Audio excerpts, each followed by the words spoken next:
자, 우리가 이제 1강에 대해서 우리가 들었죠. 1강은 이제 생각하는 것보다 의외로 이제 쉽게 출제가 되고 있어요. 자, 1강에 대해서 우리가 요약 정리의 키의 핵심을 잡아봅시다. 자, 1강에서 대표적으로 우리가 뭘 들었어요? 법률 사실이라는 것과 법률 요건과 법률 효과를 들었어요. 법률 사실은 크게 뭐가 나눠져 있어요? 형태와 사건으로 나눠진다. 굵직굵직한 걸 잡아요. 그 다음에 이제 권리변동의 효과로서 우리가 권리변동의 원인들이 있죠. 그래서 우리가 아까 뭐라고 그랬어요? 대표적으로 자, 취득이라는 게 있고요. 그 다음에 변경이라는 게 있고 소멸이라는 게 있어요. 소멸. 그럼 취득에는 뭡니까? 우리가 간단하게 이야기해 봅시다. 원시 취득과 승계 취득이 있다. 이렇게 이제 동그라미 쳐더라도 들어와야 돼요. 승계 취득은 이전적 승계와 설정적 승계가 있다. 그럼 이전적 승계는 다시 특정 승계와 포괄 승계 요 구조가 형성이 돼 있어야 되고요. 자, 그러면 변경이라는 것은 우리가 아까 주, 내, 짝 이렇게 이야기했죠. 그럼 주체의 변경, 내용의 변경, 작용의 변경이라는 겁니다. 자, 소멸에는 절대적 소멸과 상대적 소멸이 있다. 그렇다면 우리 권리변동과 관련돼서 취득, 변경, 소멸 그래서 자주 출제되는 우리 1강에서 자주 출제되는 키 핵심은 뭔가? 그러면 여기에서 우리가 한번 보죠. 첫 번째, 부동산 임차권이라는 겁니다. 임차권을 등기하면 임차권은 채권이에요. 임차권은 채권이죠. 자, 등기함으로써 대항력이 생기는 것은 작용의 효력에, 작용의 변경에 해당된다. 그러면 임차권을 등기로 함으로써 물권화돼버려. 물건이 되는 게 아니라 물건화되는. 그러면 채권이 물건으로 작용을 했다라는 거야. 그래서 작용의 변경에 해당된다. 이게 자주 출제되고 있어요. 그러면 임차권을 등기함으로써 제3자의 개기는 힘. 그래서 대항력이라는 게 발생한다라는 거. 요 지문도 우리가 이제 키 핵심으로서 자주 출제되는 거니까 정확하게 우리가 연결해야 돼요. 임차권은 채권이다. 등기함으로써 채권이 물권화됨으로써 상대권, 절대권이 돼. 그러면 채권이 물권화됨으로써 대항력, 개기는 힘. 그게 바로 작용의 변경. 채권이 물권화됐다. 작용이 됐다. 그래서 작용의 변경에 해당됩니다. 자, 이번에는 우리가 이제 채무불이행으로래. 자, 채무불이행으로해서 소유권 이전 등기. 그러니까 여기 이제 손해배상 청구권으로 바뀌었대. 그러면 여기에서 한번 보죠. 자, 주체의 변경이라는 것은 주체의 변경, 내용의 변경이 있어요. 내용의 변경에서 우리가 내용의 변경은 또 두 가지가 있어요.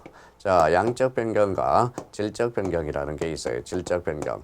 그러면 소유권 이전 청구권, 채무불이행으로 인한 소유권 이전 청구권이 손해배상 청구권으로 변하는 것은 내용상 변경 중, 그러면 여기 이쪽으로 성질이 바뀌었다. 그래서 대표적인 질적 변경이 됩니다. 그래서 우리가 질적 변경이라는 게 이 지문도 자주 출제돼요. 그러면 채무불이행으로 인해서 소유권이 이전 청구권이 손해배상 청구권으로 변하는 것은 내용 변경이고, 내용상 그래서 주, 내, 작이고, 내용상 변경은 대표적으로 양적 변경과 대표적인 질적 변경이 있다. 그 중에서도 대표적인 무슨 변경에 해당된다? 요게 요렇게 질로 바뀌었다. 그래서 질적 변경에 해당된다. 요 지문도 자주 출제되니까 자, 한번 핵심을 잡아내야 됩니다. 자, 다른 소유권의 객체의 저당권이 제한물권이 설정될 때, 그러면 저당권, 소유권의 저당권이 설정됐으니까 내용이 늘어났죠. 그래서 내용상 변경 중 양이 늘어났다. 대표적인 양적 변경에 해당된다라는 거. 요거는 대표적인 질적 변경이고, 요거는 대표적인 양적 변경에 해당되는 거. 자주 출제되는 겁니다.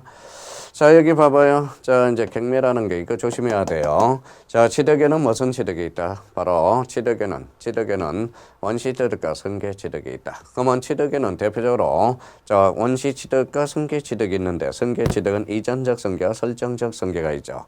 이전적 승계는 대표적으로 뭐가 있어요? 이전적 승계는 특정 승계와 포괄 승계가 있어요. 그러면 결론으로 경매는 자, 승계 취득 중 무슨 승계? 특정 승계에 해당한다라는 거. 이 지문도 조심해서 달아놔야 됩니다. 그렇다면 이 경매는 나중에 써먹어야 돼. 그러면 요 세 가지 지문들을 우리가 처리하면서 자꾸 연결을 해둬야 돼요.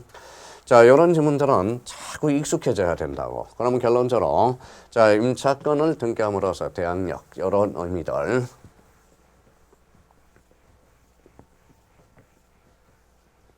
자, 그래서 부동산은 임차권을 등기함으로써 대항력이 생기는 것은 작용의 변경. 자, 그 숙제예요. 채무불이행으로 인한 소유권 이전 청구권이 손해배상 청구권으로 변하는 것은 내용상 변경 중 질적 변경에 해당된다. 소유권의 객체에 저당권이 제한물권이 설정되면 내용상 변경 중 양적 변경에 해당되고 자 종류에 조심해야 돼요. 경매는 권리취득은 승계취득 중 어떤 승계에 해당된다? 특정 승계에 해당된다라는 거. 자 그러면 이제 4번은 우리가 집약적으로 다시 한번 정리해보자. 갑이 건물을 신축했다. 그러면 건물을 신축했다. 그러면 대표적인 원시취득이 되는 거네. 자, 신축한 경우 을에게 매도하고 이전 등기 해주니까 대표적인 이전적 승계가 되는 거네. 이렇게 이제 자기가 읽어 나가야 돼요. 을이 병에게 저당권, 그러면 여기는 뭐예요? 저당권 설정 연기, 내용상 변경이네요. 내용상 변경 중 양적 변경이 된다라는 거네. 그러면 갑이 건물을 신축한 후 을에게 매도하고 이전 등기를 해준 후 을이 병에게 저당권 등기를 해준 경우 사례 문제입니다. 그럼 보죠. 갑은 등기하지 않더라도 건물의 소유권을 취득한다. 원시 취득한다. 왜? 건물을 신축했거든. 건물의 신축은 무슨 취득이다? 원시 취득이다. 오케이? 이렇게 빠져나가야 됩니다. 자, 을은 건물 소유권을 이전적 승계 취득하고 샀죠. 매도하고 이전적 등기까지 갖췄으니까 이전적 승계 취득을 하였고 이로 인해 갑의 소유권은 상대적으로 소멸했다. 뭐예요? 자, 건물이 소멸한 건 아니죠. 그래서 여기는 소멸에는 절대적 소멸과 상대적 소멸이 있음으로써 대표적으로 상대적으로 소멸하였다. 맞는 문장이 되네요. 자, 병은 저당권을 설정 승계 취득하였고 설정적 승계죠. 이로 인해 을의 건물의 소유권에서 소유권 위에 저당권이 늘어났죠. 그래서 양적 변경이 되었다. 맞는 이야기네요. 을이 병에게 저당권을 설정해준 처분행위로서 처분행위에서 이행의 문제가 남지 않는다. 왜? 이 저당권은 물건이거든. 아까 뭐라고 그랬어요? 물건이다. 물건행위가 되죠.